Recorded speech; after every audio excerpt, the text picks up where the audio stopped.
Good morning friends, स्वागत आहे तुमचं आजच्या प्री मार्केट रिपोर्टमध्ये. तर मग चला सुरुवात करूयात आजच्या प्री मार्केट रिपोर्टला आणि जाणून घेऊयात की आज मार्केटमध्ये काय होऊ शकतं ते. मित्रांनो, आज ग्लोबल जो काही बायस आहे तो पूर्णपणे पॉझिटिव्ह आहे. त्याच्यामागचं कारण तुम्हाला सगळ्यात पहिल्यांदा सांगतो. ते म्हणजे एक गुड न्यूज आहे पूर्ण जगासाठी. ते म्हणजे फिचनं GDP डेटासाठी जे काही त्यांचं रेटिंग आहे तर ते इन्क्रीज केलेलं आहे. फक्त भारतासाठीच नाही तर पूर्ण जगासाठी. म्हणजे येणाऱ्या काही काळामध्ये पूर्ण जगाचा जो GDP आहे, कन्झम्पशन आहे ते वाढणार आहे. म्हणजेच काय, इकॉनॉमी स्टेबल होऊ शकते आणि त्यामुळे इंटरेस्ट रेट कट होण्याचे जे चान्सेस आहेत तर ते सप्टेंबर महिन्यामध्ये 70% इन्क्रीज झालेले आहेत. म्हणजेच काय की एकंदर सगळा जो येणारा डेटा आहे तर तो रेट कटसाठी होपफुल आहे, पॉझिटिव्ह आहे. त्यामुळे काल रात्री US मार्केट पुन्हा एकदा हायर क्लोज झालेलं आहे, पूर्णपणे ग्रीनमध्ये, पुन्हा एकदा ऑल टाईम हाय. या सगळ्या गोष्टी पाहता आपले जे काही ADRs तिथं काम करतायत तर त्याच्यामध्ये फक्त इन्फोसिसचा ADR जो आहे तो ऑलमोस्ट फ्लॅट क्लोज झालेला आहे. अदरवाईज HDFC बँक ADR आणि ICICI बँकचा ADR आणि विप्रोचाही ADR एकदम ग्रीनमध्ये क्लोज आहे. त्यामुळे तुम्ही या तीनही स्टॉक्सवरती लक्ष ठेवू शकता की हे तीनही स्टॉक आज गॅपअप ओपन होण्याच्या मार्गावरती आहेत.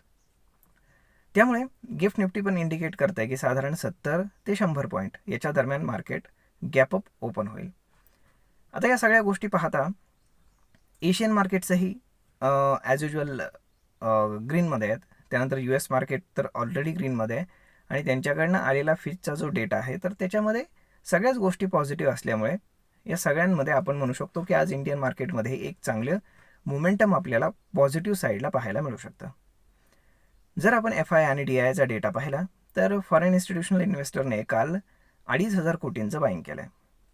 मला एक गोष्ट कधीही कळत नाही की जेव्हा मार्केट ऑल टाईम हायला असतं तेव्हा फॉरेन इन्स्टिट्यूशन बाय करतात आणि जेव्हा ते क्रॅश होतं किंवा करेक्शन मोडमध्ये येतं तेव्हा ते लोक सेल करतात. मग यांना प्रॉफिट नक्की होतो कसा, हे मला आजपर्यंत कधीही कळलेलं नाही.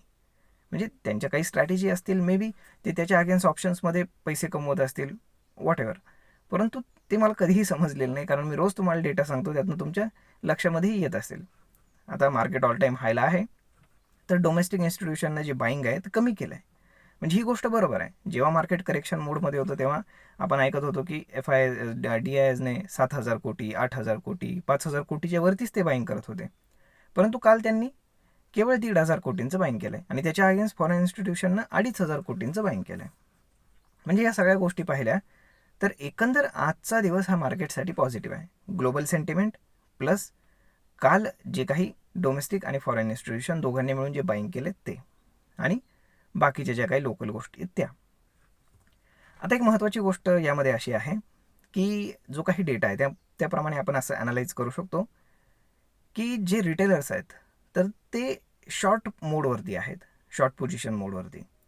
त्यानंतर जे काही फॉरेन इन्स्टिट्यूशनल इन्व्हेस्टर आहेत किंवा मोठमोठे इंडिव्हिज्युअल इन्व्हेस्टर आहेत तर यांनी जे काही शॉर्ट बिल्टअप केलेलं आहे किंवा लाँग बिल्टअप केलं आहे तर याच्या हिशोबानं मार्केट हे ब्रेकआउट स्टेजवरती आहे. म्हणजे त्यांनी त्या पद्धतीनं पोझिशन्स ऑप्शन्समध्ये बनवलेल्या आहेत. त्याचा अभ्यास करून मी तुम्हाला ते सांगतोय. मग आता याच्यामध्ये जिंकण्याचे चान्सेस कोणाचे आहेत जास्त, तर ज्यांच्याकडे खूप जास्त पैसे आहेत ते. म्हणजेच काय, रिटेलर याच्यामध्ये या केसमध्ये पैसे थोडे लूज करू शकतात. त्यामुळे तुम्ही जोपर्यंत मार्केट क्लिअरली सिग्नल देत नाही डाऊन साईडचा तोपर्यंत डाऊन साईडचा प्लॅन अजिबात करू नका, ना फ्युचर्समध्ये, ना ऑप्शन्समध्ये, ना कॅशमध्ये. कारण यामध्ये काय होऊ शकतं या केसेसमध्ये की एकदा का शॉर्ट कवरिंग आलं, कारण रिटेलरचं शॉर्ट कवरिंग फार इमिजिएट येतं.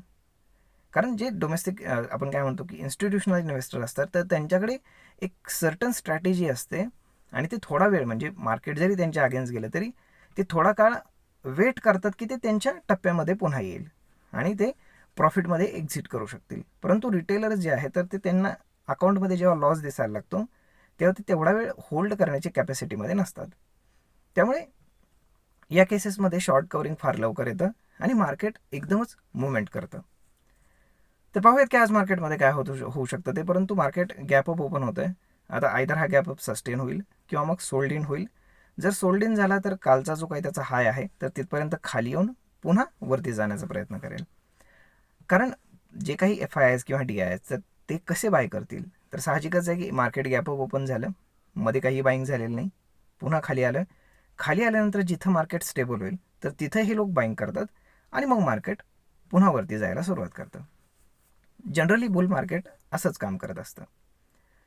तर मग आता लोकल जर आपण पाहिलं तर लोकली 2 गोष्टी आहेत. एक म्हणजे पेटीएमच्या शेअर्सवरती आज तुम्ही लक्ष ठेवा आणि त्यानंतर इंडस टावर. तर आता त्याच्यामागचं कारण सांगतो. गोल्डमन सॅक्सनं 100 मिलियनचे शेअर्स काल ऑफलोड केलेले आहेत ब्लॉक डील थ्रू पेटीएममध्ये. मग आता साहजिकच त्याचा इम्पॅक्ट तुम्हाला आज पाहायला मिळेल. मे बी आय थिंक पेटीएममध्ये तुम्हाला डाऊनसाईड पाहायला मिळेल बऱ्यापैकी, कारण 100 मिलियन म्हणजे बऱ्यापैकी मोठी अमाऊंट आहे.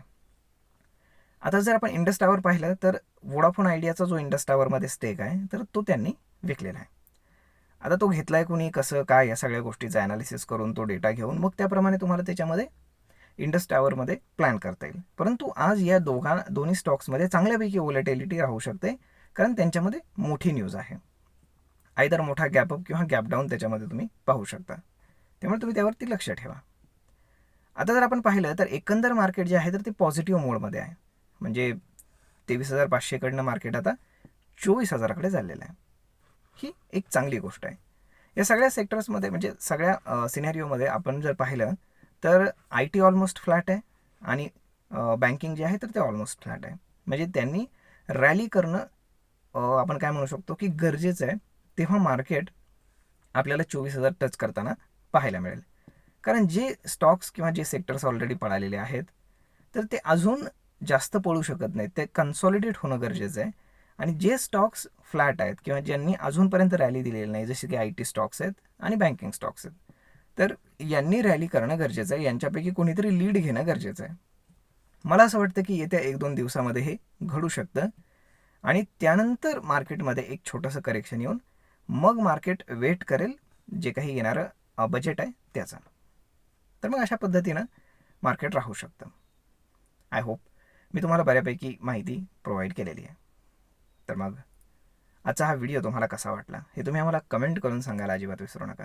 आणि जर हा व्हिडिओ तुम्हाला आवडला असेल तर आपल्या जवळच्या मित्रमंडळींसोबत शेअर करायला विसरू नका.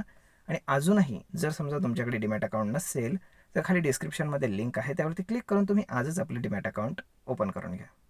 तर मग भेटूयात पुढच्या एका नवीन व्हिडिओमध्ये. तोपर्यंत धन्यवाद.